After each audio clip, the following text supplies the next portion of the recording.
Hello! In this video, we're going to see whether this 2017 MacBook Air is still worth buying in 2021. First off, let's talk about the keyboard. The keys are pretty spaced out and have a lot of trouble for a laptop this thin. They use the scissor switch mechanism, which unlike newer ones, makes the keyboard really reliable. It's close to impossible to have sticky keys on this MacBook. The keyboard also has backlight, so if you're in a dark environment, you can turn it on.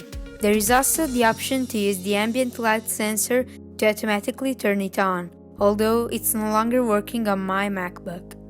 You can't find a touch bar on this MacBook, and I think that's a bonus, as most of the times, physical keys are much more practical. Overall, this keyboard is really comfortable to type on and will ensure a pretty accurate typing experience. If you want to know how it sounds, here is a little ASMR.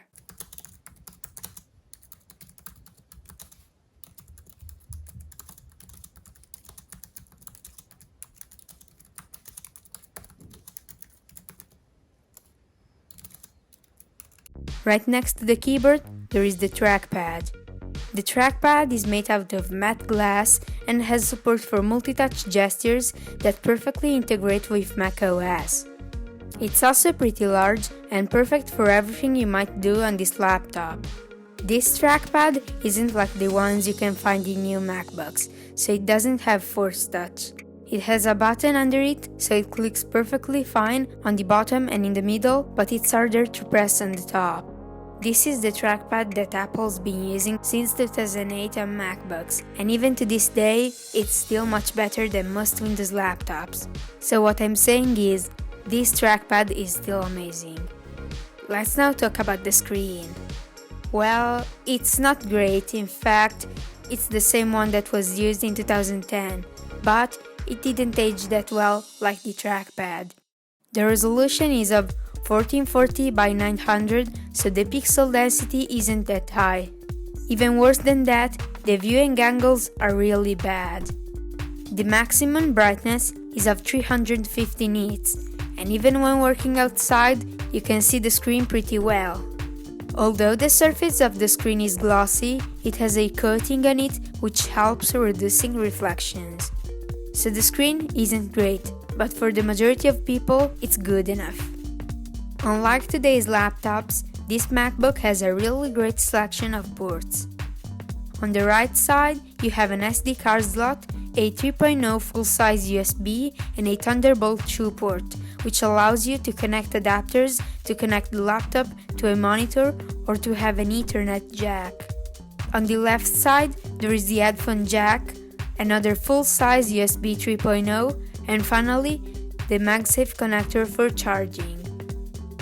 Another thing that I like is that there is a USB on each side, so you won't have to move if the cable is on the left or on the right. Something really great about this computer is the battery. If you just use your laptop to write documents, it's going to last you forever. Same thing for web browsing. In fact, Apple said it could last at least 12 hours. If you're doing something more intense, like video conferencing, when using Zoom, it lasts about 6 hours, but on Google Meet, it's more like 4.5 or 5 hours. Keep in mind that what I'm saying is about my own MacBook Air, which I bought 3 years ago and has about 300 cycles. Even if you buy your MacBook used and the battery turns out to be bad, replacing it is so easy. Everyone can do it, and a replacement from iFixit is under $80. Inside this MacBook, you can find the 5th generation Intel Core i5 clocked at 1.8 GHz. A version with the Intel Core i7 at 2.2 GHz does exist. I have to mention that the processor is actively cooled by a fan connected to a heatsink. This processor isn't that powerful, but I use it to edit videos that are in 4K and it handles them with a bit of a struggle, but eventually it gets the work done. The only RAM configuration was 8GB clocked at 1600 MHz. I'd say 8GB of RAM is the perfect amount in 2021, as you can keep a lot of Chrome tabs and a few other programs open.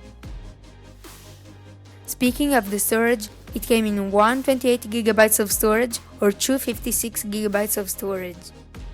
It's also a PCIe SSD, so it's super fast and it won't break if you drop the laptop. This means that this MacBook will always be pretty snappy to wake up and opening files and apps.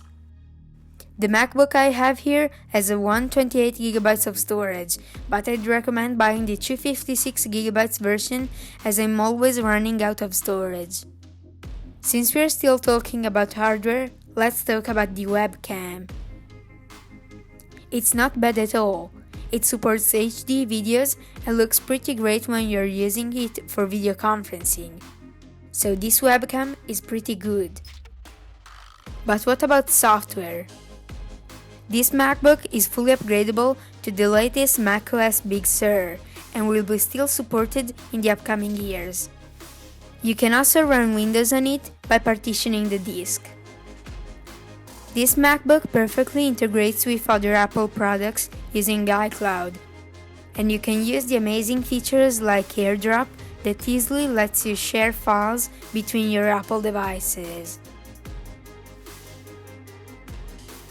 You also don't need Microsoft Office because you can download from the App Store the same programs, but the ones made by Apple.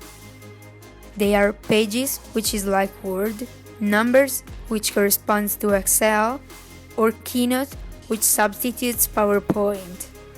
There are also many more programs that are pre-installed. As an example, you can open PDFs or zip files without installing anything. I even think that most of these programs are much more user-friendly and overall work better. But this is just my opinion. If you need Microsoft Office on your Mac, you can install it with no problem. As a last thing to take a look at, there is the build quality and design. This design was introduced in 2010, but it still doesn't look too old. It's really thin and light. It has a tapered design, so the body gets thinner going from top to bottom. It's all made of premium materials, mostly aluminum, and it has a lot of structure. There is barely any flex under pressure. The only things that feel a little old are the screen bezels. They're pretty thick, and the fact that they are silver makes them even worse. This was also meant to be a premium built laptop. As an example, the lid opens with just one finger. I've also dropped it 3 times, don't kill me in the comments please, and other than 2 dents, it's perfectly fine. Now let's talk about the price. The base configuration ranges between $400 and $450, which isn't bad considering what you're getting. For less than $500, you can even find the i7 version. So I'd say this MacBook Air 2017 is still worth it for someone that doesn't do anything special with a laptop. It's really fast and it has an amazing keyboard and trackpad. And why not? This is a perfect laptop for school too. So let me know in the comments what you think about this laptop, and if you don't agree with something I've said. Bye!